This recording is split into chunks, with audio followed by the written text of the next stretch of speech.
So in my last class, I have started the topic called as sentences and subject and predicate. ಎರಡು topic ಅನ್ನು ನಾನು ಮುಗಿಸಿದ್ದೇನೆ.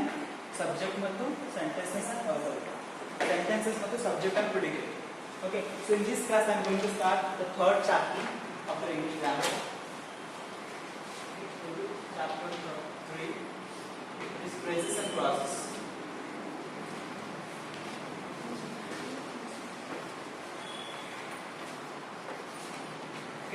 ಇವತ್ತಿನ class ನಾನು phrases ಮತ್ತು classes ಮಾಡ್ತೀನಿ.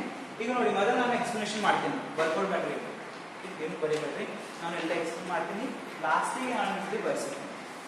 Okay, so phrases and clauses, what you mean by phrases and classes?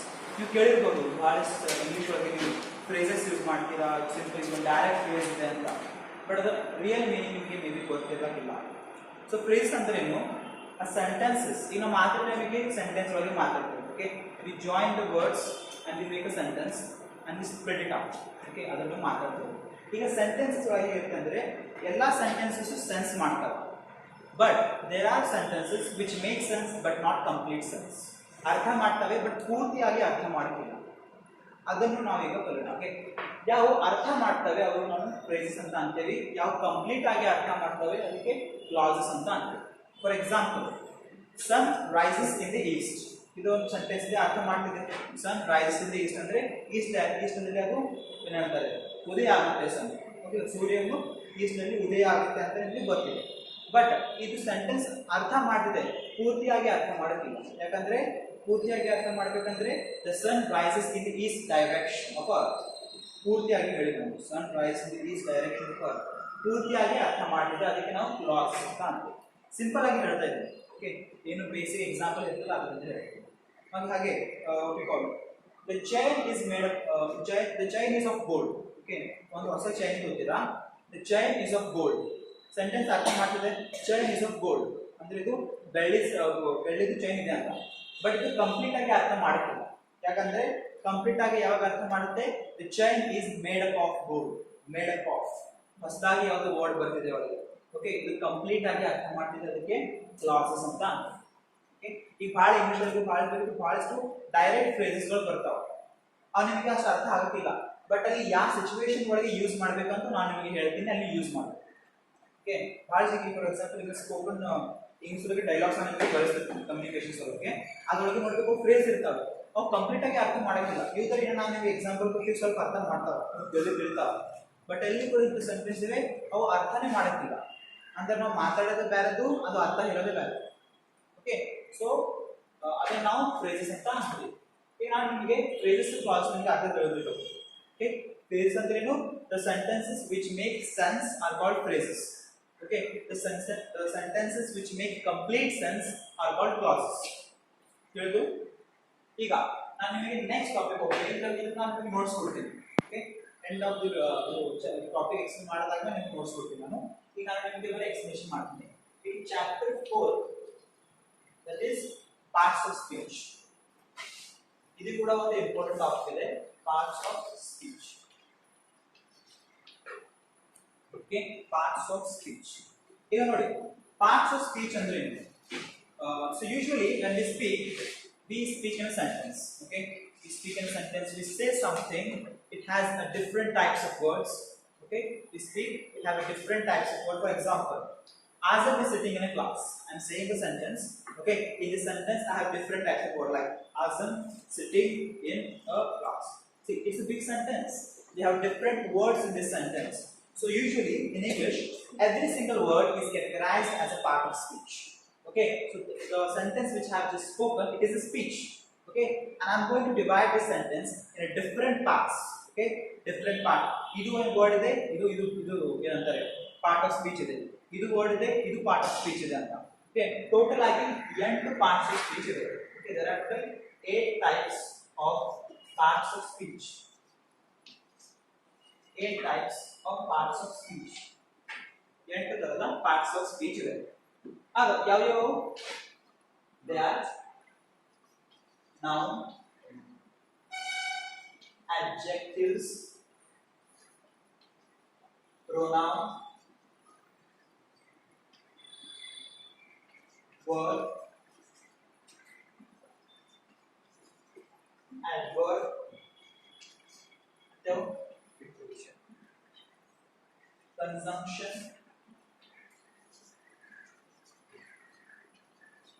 preposition,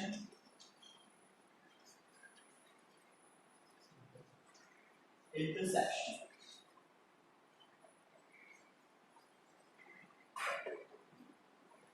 Okay, you ಎಂಟು parts of speech ಇದೆ. ನಾವು ಮಾತಾಡ್ತೀವಿ ಯು ಎಂಟು ಪಾರ್ಟ್ಸ್ ಆಫ್ ಸ್ಪೀಚ್ ಒಳಗಿದೆ ವರ್ಡ್ಸ್ ಇರ್ತವೆ. ಈಗ ಫಸ್ಟ್ ಎಂದು ಸ್ಟಾರ್ಟ್ ಮಾಡೋಣ. What is noun? ನೌನ್ ಅಂದ್ರೆ ಏನು? Okay, so noun is the word which describes the name of a person, place, thing or situation, anything it might. Okay, ಎದಕ್ಕೂ ಒಂದು ಹೆಸರು ಇಡ್ತೀವಲ್ಲ ಅದಕ್ಕೆ noun ಅಂತ ಕರೀತೀವಿ. For example simple names, awesome, ನೀವು ಇಬ್ಬರದ ಹೆಸರು ಇರ್ಬೋದು, ನನ್ನ ಹೆಸರು ಪ್ರೇಮ್ ಇದೆ, ಹೌದಾ, ಇದು ನೌನ್ ಇದೆ. ಹೀಗೆ ಇದು ಟೇಬಲ್ ಇದೆ, ಟೇಬಲ್ ಕೂಡ ಒಂದು ಹೆಸರು ಇದೆ, table is a noun. Okay, these are branches are noun. This is a board, beautiful board, this is a noun. Okay, ಇದಕ್ಕೆ ನಾವು ಅಂತೀವಿ ನೌನ್ ಅಂತ ಅಂತೀವಿ. My situation will be pura. He is playing is a noun. No, playing is not a noun. Okay, he is playing a game, so game is noun. Right? The same the adjectives. In noun we will example ಕೊಡ್ತೀನಿ ನಾನು. ಈಗ sentence ಅನ್ನು ಹೇಗೆ use ಮಾಡ್ತಾರೆ? Okay, for example Prem is teaching. Prem is teaching, ಇದರೊಳಗೆ ನಾವು ಯಾವ್ದಿದೆ? ನಾನು ಇದ್ದೇನೆ, ಪ್ರೇಮ್. ಓಕೆ, ನನ್ನ ಹೆಸರಿದೆ, Prem is teaching. So Prem ಇದೆ, ನಾವು. ಹಾಗೆ Prem is teaching very well or Prem is teaching bad. Bad ನಾನು ನೌನಿಗೆ ಏನಾದರೂ ಎಕ್ಸ್ಟ್ರಾ ಆಡ್ ಮಾಡ್ತೀನಿ, ನೌನಿಗೆ ನಾನು ಕ್ವಾಲಿಟೀಸ್ ಹೇಳ್ತೀನಿ, ನೌನಿ ಹೀಗೆ ಇದೆ ಅಂತ, ನೌನ್ ಇದೆ ಹೀಗೆ ಮಾಡ್ತಾ ಇದೆ ಅಂತ. Okay, adding some qualities with noun or pronoun, ಅದು ನಾವು ಏನಂತೀವಿ? ಅಡ್ಜೆಕ್ಟಿವ್ಸ್ ಅಂತ. ಓಕೆ, ಪ್ರೊನೌನ್ ಅಂದ್ರೆ ನಿಮಗೆ ಗೊತ್ತಿರಬಹುದು. What is pronoun? Okay, he, she, it, they ಅಂದ್ರೆ anything the word which we use instead of a noun.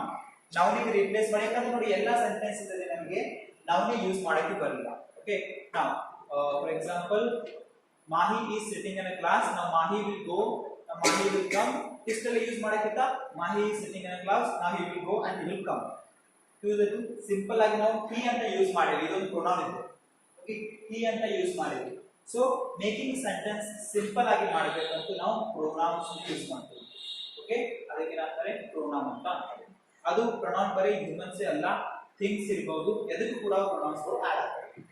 Now, what is verb? So, verb is a word which describes the action or experience or what you call anything that happens in the sentence.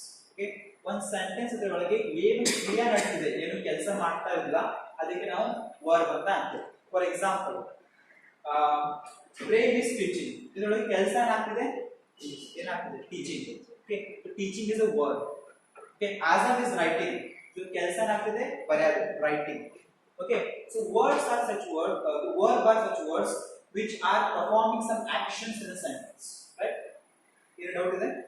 Okay, so verb are such words. ಹೀಗೆ adverb ಅಂದ್ರೆ a word which adds some qualities to the verb and adjectives. Okay, ಅವೇನ್ ಮಾಡ್ತವೆ? some qualities ಅನ್ನು add ಮಾಡ್ತವೆ verb ಗೆ ಅಥವಾ adjectives. Okay, ಹಾಗೆ ನೋಡಿ, ಫಾರ್ ಎಕ್ಸಾಂಪಲ್ ನಿಮಗೆ ಒಂದು ಸ್ವಲ್ಪ example ಕೊಡಬೇಕಂದ್ರೆ,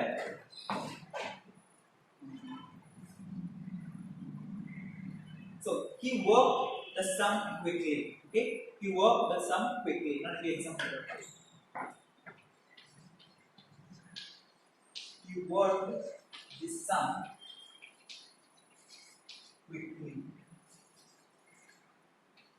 He worked the sum quickly. ಇದರೊಳಗೆ worked ಎಂದ್ರೆ ಈ ಬೇಸಿಕ್ ಆಗಿ ಈ ಸೆಂಟೆನ್ಸ್ ಅನ್ನು ಪೂರ್ತಿಯಾಗಿ ನಾವು ಅನಲೈಸ್ ಮಾಡೋಣ.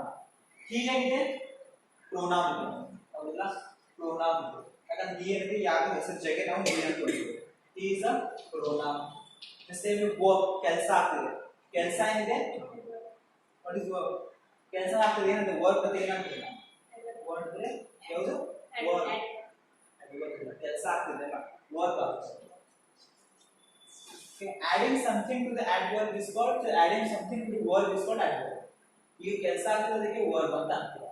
the sum quickly, the sum quickly ನೋಡಿ, the sum quickly ಈ verb ಗೆ ನಾನು ಸ್ವಲ್ಪ ಕ್ವಾಲಿಟೀಸ್ ಆಡ್ ಮಾಡಿದ್ದೀನಿ. ಈ ವರ್ಕ್ ದಿಸ್ ಸಮ್ ಇಷ್ಟ ಅಂದ್ರೆ ಸ್ವಲ್ಪ ಸಾಕಾಗಿಲ್ಲ. ಸಮ್ ಅಂದ್ರೆ ಏನು?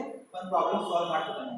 ಓಕೆ, ಈ ವರ್ಕ್ ದಿಸ್ ಸಮ್ ಇಷ್ಟ ಅಂದ್ರೆ ಸಾಕು, ಬಟ್ ನಾನು ವರ್ಬಿಗೆ ಏನಾದ್ರೆ ಸ್ವಲ್ಪ ಕ್ವಾಲಿಟೀಸ್ ಅನ್ನು ಆಡ್ ಮಾಡ್ತಾ ಇದ್ದೀನಿ. Okay, I am adding some qualities to the verb. ಅದಕ್ಕೆ ನಾನು ಕ್ವಿಕ್ಲಿ ಅಂತ ಯೂಸ್ ಮಾಡ್ತಾ. So quickly is here adverb. Quickly ಏನಾಗುತ್ತೆ adverb ಆಗುತ್ತೆ. ಓಕೆ, ಹೀಗೆ ಬರೀ adverb ಅಂತ ಇಲ್ಲ, ನಾವು ಅದಕ್ಕೆ adjectives ಕೂಡ ನಾವು ಇದು ಯೂಸ್ ಮಾಡ್ತೀವಿ. adjectives ಕೂಡ ಕ್ವಾಲಿಟೀಸ್ ಕೊಡೋದಕ್ಕೆ ನಾವು ಏನಂತಾರೆ adverb ಅಂತ ಅಂತಾರೆ. For example, the flower is very beautiful. Okay, the flower is very beautiful. The flower is very beautiful. ಇಲ್ಲಿ ನೋಡಿ, ಫ್ಲವರ್ ಏನಿದೆ ಹೆಸರಿದೆ. what is flower? noun. Flower ಏನಿದೆ noun ಇದೆ. flower is very beautiful. beautiful ಏನಿದೆ verb ಇದೆ. beautiful ಏನಿದೆ adjective ಇದೆ. See, telling something about noun is called adjectives. Okay, adding some qualities to the noun is called adjectives. adjective ಏನ್ ಮಾಡುತ್ತೆ, some qualities ಕೊಡುತ್ತೆ noun ಗೆ. ಅದೇ verb ಏನ್ ಮಾಡುತ್ತೆ, qualities ಕೊಡುತ್ತೆ adjective ಗೆ, ಮತ್ತು adverb ಏನ್ ಮಾಡುತ್ತೆ, qualities ಕೊಡುತ್ತೆ adjective ಗೆ ಮತ್ತೆ verb ಗೆ. ತಿಳ್ಕೊಳ್ಳಿ, noun ಏನಿದೆ ಅದರದ್ದು ಹೆಸರು, adjectives ನೇ ಆ noun ಬಗ್ಗೆ ಮಾತಾಡೋದು, noun ಗೆ ಸ್ವಲ್ಪ ಎಕ್ಸ್ಟ್ರಾ ಕ್ವಾಲಿಟೀಸ್ ಕೊಡೋದು, ಸ್ವಲ್ಪ ಮೀನಿಂಗ್ ಕೊಡೋದು, ಅದಕ್ಕೆ ನಂತರ adjectives ಅಂತ ಅಂತಾರೆ. pronoun ಅಂದ್ರೆ the word used instead of a noun. noun ಗೆ ರಿಪ್ಲೇಸ್ ಮಾಡಿ ಯಾವುದೋ ಹೊಸ ವರ್ಡ್ ಕೊಡೋದು. Okay, like he she, the simplest words, ಅದಕ್ಕೆ ನಾವು ಏನಂತಾರೆ pronoun ಅಂತಾರೆ. verb ಅಂದ್ರೆ the action or experience performed in a performed in a sentence is called a verb. Okay, ಹಾಗೆ adverb ಏನಿದೆ, adding some qualities or meaning to verb or adjectives. ಈ example ನಾನು ತೋರಿಸಿದ ವರ್ಡ್ ಗೆ ಹೇಗೆ ಕ್ವಾಲಿಟೀಸ್ ಆಡ್ ಮಾಡ್ತಿದೆ. he worked the sum quickly. okay, he worked the sum ಮಾಡ್ತಿದೆ, quickly ಮಾಡ್ತಿದೆ. okay, sum ಕೆಲಸ ಇದೆ, ವರ್ಕ್ ಇದೆಲ್ಲ, ಅದಕ್ಕೆ ಸ್ವಲ್ಪ ಕ್ವಾಲಿಟೀಸ್ ನಾನು ಆಡ್ ಮಾಡ್ದೆ quickly. okay, the flower is very beautiful. ನೋಡಿ, flower ಇದೆ noun ಇದೆ, is very beautiful. beautiful ಏನಿದೆ adjective ಇದೆ. it is adding some qualities to the noun, so it is an adjectives. it's adjective. so ಇಲ್ಲಿ adverb ಏನಾಗುತ್ತೆ ಅಂದ್ರೆ very ಏನಿದೆ adverb. okay, adding something, ನೋಡಿ flower ಏನಿದೆ okay, adjective ಏನಿದೆ adding some qualities to the noun, ಇದು qualities ಕೊಡ್ತದೆ. whereas adverb ಏನಿದೆ adjectives ಗೆ ಕ್ವಾಲಿಟಿ ಕೊಡ್ತದೆ. beautiful ಇದೆಲ್ಲ ಇದಕ್ಕೆ ಸ್ವಲ್ಪ ಕ್ವಾಲಿಟೀಸ್, very beautiful, very ಏನಾಗುತ್ತೆ ಇಲ್ಲಿ adverb ಆಗುತ್ತೆ. ಆಯ್ತಾ, very ಏನಾಗುತ್ತೆ adverb ಆಗುತ್ತೆ. in the same way, what is conjunction? joining the sentences.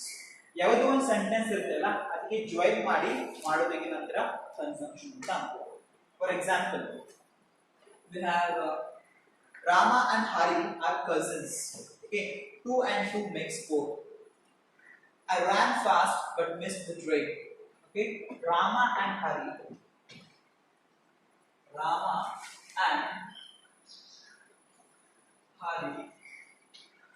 are cousins. ಅವರಿಬ್ಬರು ಇದ್ದಾರೆ, cousins ಇದ್ದಾರೆ. ಸೊ ಇದು ನೋಡಿ, ರಾಮ ಮತ್ತು ಹರಿ ಡಿಫರೆಂಟ್ ವರ್ಡ್ಸ್ ಇರಲ್ಲ, ಆ ವರ್ಡ್ಸ್ ಗೆ ಕನೆಕ್ಟ್ ಮಾಡೋದು, ವರ್ಡ್ಸ್ ಅಂತಿಲ್ಲ ಸೆಂಟೆನ್ಸ್ ಗೆ ಕೂಡ ಕನೆಕ್ಟ್ ಮಾಡೋದಕ್ಕೆ ಏನಂತೀವಿ ನಾವು ಕನ್ಸಂಕ್ಷನ್ ಅಂತ. ಸ್ವಲ್ಪ ಮಂದಿ ಕನ್ಸಂಕ್ಷನ್ ಅಂತಾರೆ, ಕನ್ಸಂಕ್ಷನ್ ಇದು ಕನ್ಸಂಕ್ಷನ್. ಸಿ ಇದೆ, ಎನ್ ಮತ್ತು ಸಿ ಇದೆ, ಕನ್ಸಂಕ್ಷನ್ ಆಗುತ್ತೆ. ಸೊ ಈಗ ಆಂಡ್ ಏನಿದೆ, ಆಂಡ್ ಮೇಲೆ ನಮ್ಮದು ಕನ್ಸಂಕ್ಷನ್ ಆಗುತ್ತೆ. ಓಕೆ, ಆಂಡ್ ಏನಾಗುತ್ತೆ ನಮ್ಮದು ಕನ್ಸಂಕ್ಷನ್. ಸೆಂಟೆನ್ಸ್ ಅನ್ನು ಜಾಯಿನ್ ಮಾಡ್ತೀವಿ, ವರ್ಡ್ಸ್ ಗೆ ಜಾಯಿನ್ ಮಾಡ್ತೀವಿ. ಹಾಗೆ ಸೆಂಟೆನ್ಸಸ್ ಕೂಡ ನೋಡಿ. Okay, he is good whereas he don't study or he doesn't study. ಅವನು ಶಾಣೆ ಇದ್ದಾನೆ ಬಟ್ ಅವನು ಜಾಸ್ತಿ ಹಾಡೋದು ಮಾಡೋದಿಲ್ಲ, ಅವನು ಓದಕ್ಕೆ ಇಲ್ಲ. ಅದಕ್ಕೆ ನೋಡಿ, whereas ಇದೆ, ಇವು ಎರಡು ಸೆಂಟೆನ್ಸ್ ಅನ್ನು he is good ಮತ್ತು he doesn't study, ಇವು ಎರಡು ಸೆಂಟೆನ್ಸ್ ಅನ್ನು ಜಾಯಿನ್ ಮಾಡ್ತಾ ಇದ್ದಾರೆ. ಅದಕ್ಕೆ ಏನಾಗುತ್ತೆ, ಇದು whereas ಏನಾಗುತ್ತೆ, ನಮ್ಮ ಕನ್ಸಂಕ್ಷನ್ ಆಗುತ್ತೆ. ತಿಳಿದಿದೆ, whereas ಏನಿದೆ ನಮ್ಮ ಕನ್ಸಂಕ್ಷನ್. ಈಗ ನಾನು ನಿಮಗೆ ಮುಂದಿನ ಡೀಟೇಲ್ ಆಗಿ ಬರೆಸ್ತಿಲ್ಲ, ಅಂದ್ರೆ ಈಗ ನೀವು ಸ್ವಲ್ಪ ಐಡಿಯಾ ತಗೊಳ್ಳಿ ಏನೇನು ತಿಳಿದಿದೆ. ಇವು ಎಂಟಾಗಿ ನಿಮಗೆ 4 ತಿಳಿದ್ರೆ ಸಾಕು. ನಾನು ಮುಂದೆ ಎಲ್ಲ ಬರೆಸಿ ಮಾಡ್ತೀನಿ, ನಿಮ್ಗೆ ಡೀಟೇಲ್ ಆಗಿ ಇರ್ತದೆ, ಯಾಕಂದ್ರೆ ಎಕ್ಸಾಂಪಲ್ಸ್ ಎಲ್ಲ ಇರ್ತವೆ. ಓಕೆ, ಅಟ್ಲೀಸ್ಟ್ ಒಂದು 4 ಡೀಟೇಲ್ ಆಗಿ ತಗೊಳ್ಳಿ. ಓಕೆ, ಓಕೆ ಏನಿದೆ whereas ಏನಾಗುತ್ತೆ conjunction ಆಗುತ್ತೆ. In the same way preposition. Preposition ಅಂದ್ರೆ ಏನು? Okay, preposition ಅಂದ್ರೆ this is a word which gives a time, place or direction to the sentence. Okay, ಆ ಸೆಂಟೆನ್ಸ್ ಒಳಗೆ ಪ್ಲೇಸ್ ಇರೋದು, ಟೈಮ್ ಇರೋದು, ಇಲ್ಲಾಂದ್ರೆ ಏನಾದ್ರು ಡೈರೆಕ್ಷನ್ ಕೊಡ್ತಿರಲ್ಲ, ಅದಕ್ಕೆ ಏನಂತಾರೆ ಪ್ರಿಪೋಸಿಷನ್ ಅಂತ ಅಂತಾರೆ. ಫಾರ್ ಎಕ್ಸಾಂಪಲ್ ಪ್ರಿಪೋಸಿಷನ್ ಅಂತ ಇಲ್ಲ, ಮತ್ತೆ ಅದು ಯಾವಾಗ ಇನ್ನೊಂದು ಏನು ಮಾಡಬೇಕಂದ್ರೆ ಪ್ರಿಪೋಸಿಷನ್ ಯಾವಾಗಲೂ ನೌನ್ ಮತ್ತು ಪ್ರೊನೌನ್ ಇಂದು ಆದ್ಮೇಲೆ ಬರುತ್ತೆ. ಓಕೆ, ಆದ್ಮೇಲೆ ಬರುತ್ತೆ. ಒಕೇಶನಲಿ ಯಾವಾಗಲೂ ಅದು ಮೊದಲು ಬರುತ್ತೆ. ಓಕೆ, ಫಾರ್ ಎಕ್ಸಾಂಪಲ್ ನಾನು there is a cow in a garden. Okay, there is a cow in a garden. There is a cow in a garden. ಅಲ್ಲಿ ಒಂದು ಆಪಳಿದೆ ಗಾರ್ಡನ್. ಇದರ ಒಳಗೆ ಪ್ರಿಪೋಸಿಷನ್ ಏನಿದೆ? Okay, there is a cow. cow ಇದೆ, cow ಇದೆ ನಮ್ದು noun ಇದೆ, garden ಇದೆ ನಮ್ದು noun ಇದೆ. ಸೊ ಕೌ ಇನ್ ಏನಾಗುತ್ತೆ ಇಲ್ಲಿ, ಅಲ್ಲಿ ಪ್ಲೇಸ್ ಇದೆ ಅಲ್ಲ, ಆ ಪ್ಲೇಸ್ ಒಳಗೆ ಸ್ಪೆಸಿಫೈ ಮಾಡಿದ್ರೆ ಇನ್ ಏನಾಗುತ್ತೆ ನಮ್ದು ಪ್ರಿಪೋಸಿಷನ್ ಆಗುತ್ತೆ. ಓಕೆ, ಇನ್ ಏನಿದೆ ನಮ್ದು ಪ್ರಿಪೋಸಿಷನ್ ಆಗುತ್ತೆ. Okay, there is a cow in a garden, so in is our preposition. ठीक है? Okay, the little girl sat under the tree. Sat under the tree. ಇದು ನೋಡಿ, ಅಂಡರ್ ಏನಂತ ಪ್ರಿಪೋಸಿಷನ್ ಆಗುತ್ತೆ. ಯಾಕಂದ್ರೆ ಇದು ಏನಂತಾರೆ, ಎರಡು ನೌನ್ ಒಳಗೆ ಬರುತ್ತೆ. ಏನು ನೋಡಿ, ಇನ್ನೊಂದು ನೀವು ನೋಟಿಸ್ ಮಾಡ್ಬೇಕಂದ್ರೆ ಯಾವಾಗ ಪ್ರಿಪೋಸಿಷನ್ ಇರುತ್ತಲ್ಲ, ನೌನ್ ಅಥವಾ ಪ್ರೊನೌನ್ ಇದು ಒಳಗೆ ಬರುತ್ತೆ. ಏನು ನೋಡಿ, ಕೌ ಮತ್ತು ಗಾರ್ಡನ್ ಒಳಗೆ ಬರುತ್ತೆ. Girl sat in the garden, ಅದರ ಅಂಡರ್ ಒಳಗೆ ಬಂದಿದೆ. ಎರಡು ಇದು ನೌನ್ ಇದೆ, ಇದು ನೌನ್. ಗರ್ಲ್ ಕೂಡ ನೌನ್ ಇದೆ, ಟ್ರೀ ಕೂಡ ನೌನ್ ಇದೆ. ಓಕೆ, ಇಲ್ಲಿ ಅಂಡರ್ ಏನಾದ್ರೆ ನಮ್ದು ಪ್ರಿಪೋಸಿಷನ್ ಆಗುತ್ತೆ. ತಿಳಿತಾ? ನಾನು ಮುಂದೆ ನಿಮಗೆ ಬಹಳಷ್ಟು ಎಕ್ಸಾಂಪಲ್ ಕೊಡ್ತೀನಿ, ಆದರೆ ನಿಮಗೆ ಏನಾದರೂ ಬೇಕಾಗುತ್ತೆ. Right, last one. Okay, introduction. Introduction is very easy. ಇದಷ್ಟು ಈಸಿ ಯಾವುದೂ ಇಲ್ಲ. ಇಂಟ್ರೊಡಕ್ಷನ್ ಏನಿದೆ ಜಸ್ಟ್ ಒಂದು ಸೌಂಡ್ ಇದೆ. It is just a sound. ಅಂದ್ರೆ ಎಕ್ಸೈಟ್ಮೆಂಟ್ ಫೀಲಿಂಗ್ಸ್ ಅನ್ನು ಎಕ್ಸ್ಪ್ರೆಸ್ ಮಾಡೋದಕ್ಕೆ ನಾವು ಇಂಟ್ರೊಡಕ್ಷನ್ ಅನ್ನು ಯೂಸ್ ಮಾಡ್ತೀವಿ. ಫಾರ್ ಎಕ್ಸಾಂಪಲ್ ಬಹಳಷ್ಟು ಇದೆ, ಲೈಕ್ ಹರ್ರೇ, ಹುರ್ರೇ.